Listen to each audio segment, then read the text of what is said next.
Hello everyone, welcome back to a brand new Starfield video. Today we're talking about outposts. These are the new and improved versions of Fallout 4's settlements.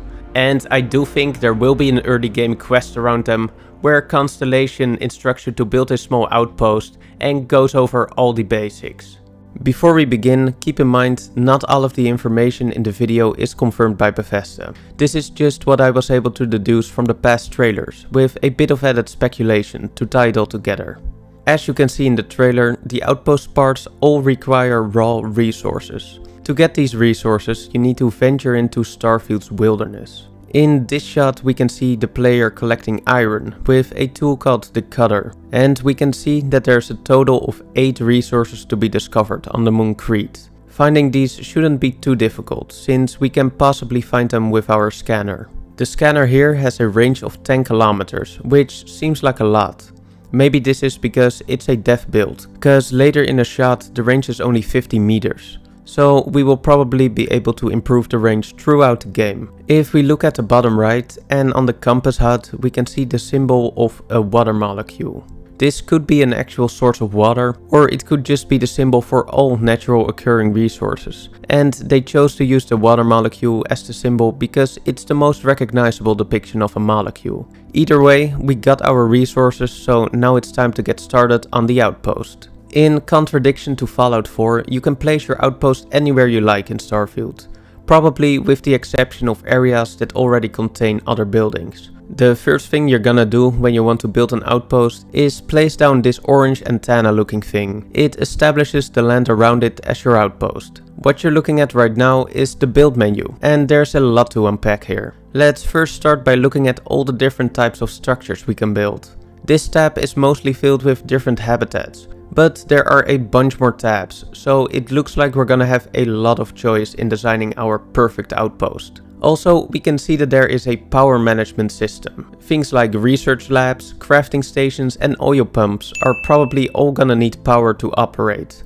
And you need to provide that with windmills, for example. Aside from being able to research and craft things, your outpost can also produce resources. So I would imagine that you can put something down like a mining drill, and it collects different metals for you that you can then use to expand your outpost again. If we look at the bottom right of the menu, we can see 2 more interesting indicators. One for production per minute and the other for cargo. My theory is that we can produce different products that will be stored as cargo, with each product having a certain weight and one cargo being 1 kilogram, for example. Seeing as we're actually producing cargo and not just money, I think we need to go deliver the cargo with our spaceship to actually turn it into money. This is further supported by the fact that ships do have a cargo capacity, and that there's also a background called Long Hauler, which will probably start you off with a perk that increases your cargo capacity.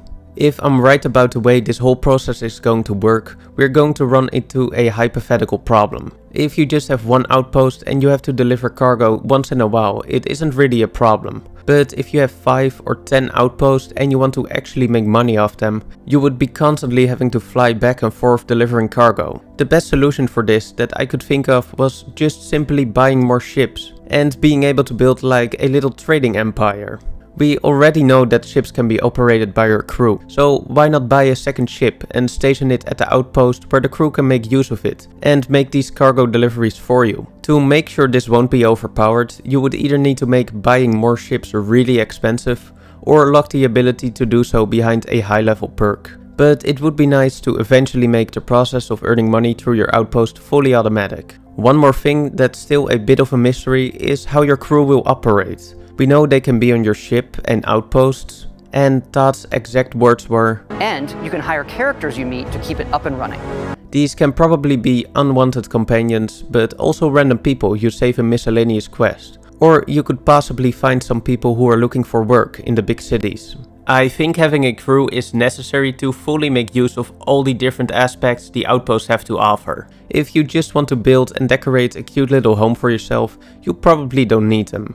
But if you want to start producing stuff and start making money off it, you will probably need a couple extra pairs of hands. For example, there are structures with power requirements, but I also think that there will be structures with crew requirements that will need 1 or 2 crew members to operate. Alternatively, they can probably work at different workstations to produce products for you. Like this woman right here, who is working on some type of high-tech sewing machine. And we can't forget about this cute little robot, who might be delivering some resources for the workstation, or is there just for some company.